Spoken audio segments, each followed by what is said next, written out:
We expect to learn more today about the newest global health emergency, monkeypox. World Health Organization officials will be holding a hearing today to release findings on the virus. So far, there are more than 2,900 confirmed U.S. cases of monkeypox. 27 of those cases right here in North Carolina, and 18 are in Mecklenburg County.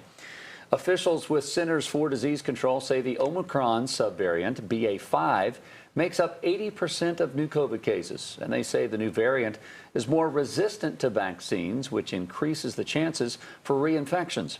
Health leaders hope to have a new round of vaccines available this fall. And as health leaders around the world work to address both outbreaks, there's growing concern from people on how this could affect everyday life. And joining us now to add some perspective, Dr. David Wohl, an infectious disease specialist with UNC School of Medicine. Dr. Wohl, thanks for being here as always. Thank you, Ann.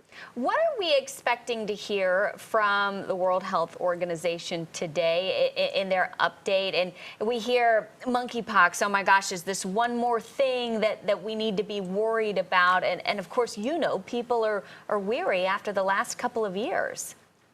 Yeah, at dinner last night, my 22-year-old daughter asked if we're going to have to go into lockdown again. And that's not going to happen. This is not that kind of infection. It's not like COVID.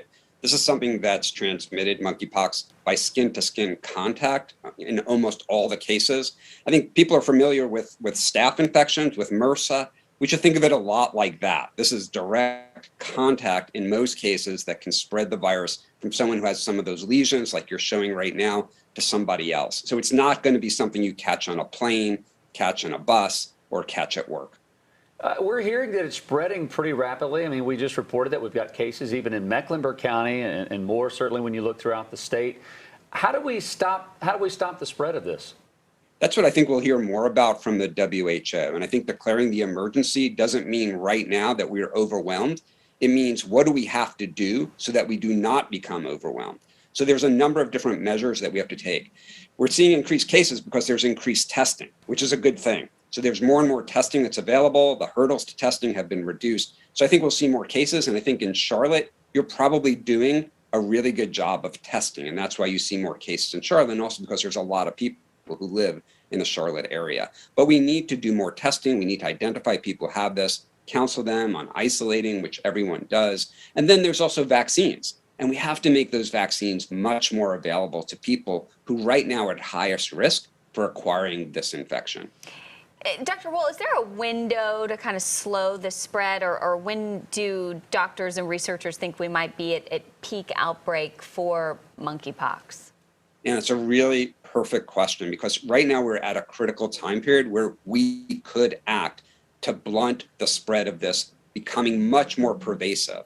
And I think if it does become more widespread, we're just going to see more people who come down with this. Most people get better by themselves, but every once in a while, someone gets really sick from monkeypox. So I think we have an opportunity now to really staunch the spread of this, but we have to act, and we have to drop barriers that prevent people from getting access to vaccines, that, bureaucracies that have people wait weeks before they can get it.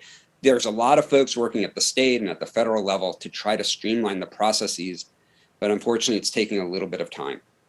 Dr. Wohl, we learned from COVID that really no one was immune. Anyone 5 years old, younger, and just about any age could get COVID. This seems to be very specific when we talk about monkeypox, a specific category of skin-to-skin contact or sexually transmitted disease. If you don't feel like you're in that category, how do you know that you may or may not have it, or you even need to test? What we've seen right now is that the majority of cases that have occurred outside of the area in Africa where we see this more historically is that it's been spread through contact, intimate contact.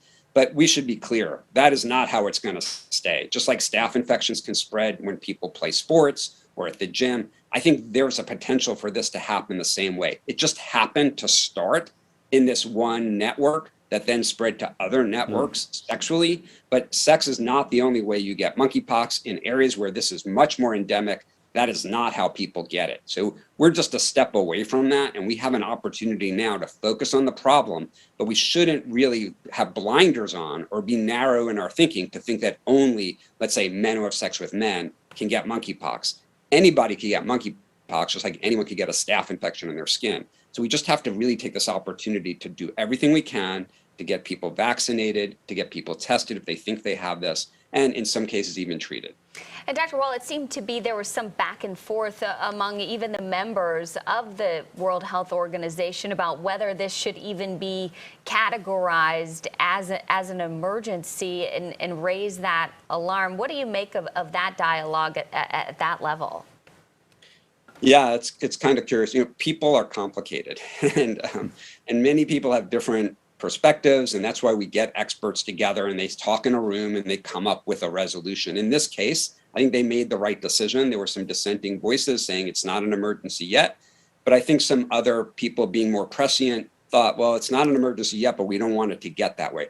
Remember, the WHO kind of dragged its heels a little bit on COVID too. It took 2 meetings before they declared COVID a global health emergency. So, I think they've learned their lesson. You have to be very proactive to stop the spread. There's, almost 20,000 cases of known monkeypox outside of the region of Africa where it's much more historically present.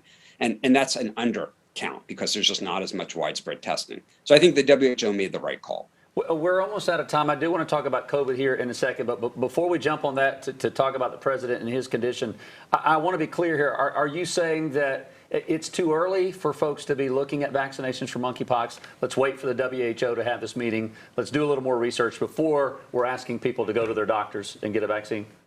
Yeah, no, the good news is there is vaccine now. We've gotten some allotments here in North Carolina. We're going to get more. Health departments are vaccinating people who are at risk. Right now, if you go to the North Carolina Department of Health and Human Services website and type in monkeypox, you can read who is eligible for the vaccine. Right now, it is people who are at risk through sexual contact and healthcare workers. So I think that's really, really important to recognize. You may qualify for a vaccine against monkeypox. Even if you've had smallpox vaccine, I would recommend that if you're in one of these categories that right now are at higher risk, you should consider getting vaccinated.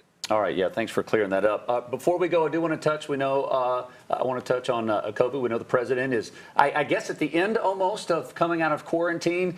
Just when we think COVID might be going away, we've had a number of folks, even in our work environment, that it seems to be still touching people. It's not going away.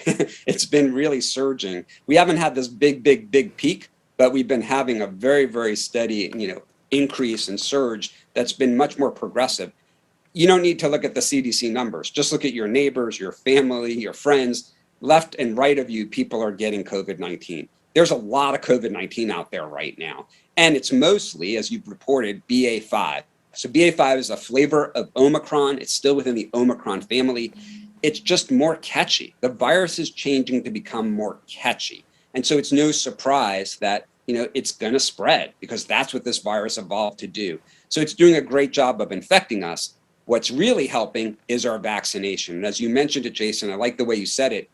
BA.5 is somewhat resistant to the vaccines, but not completely. Getting vaccinated does protect you from infection, and it really protects you from ending up on oxygen in the hospital. So vaccination works against BA.5. We should be very clear about that. So we've talked about 2 vaccines. There's a vaccine for monkeypox for people at risk, and for everyone, getting vaccinated against COVID-19, getting boosted if you're eligible is a really good idea right now.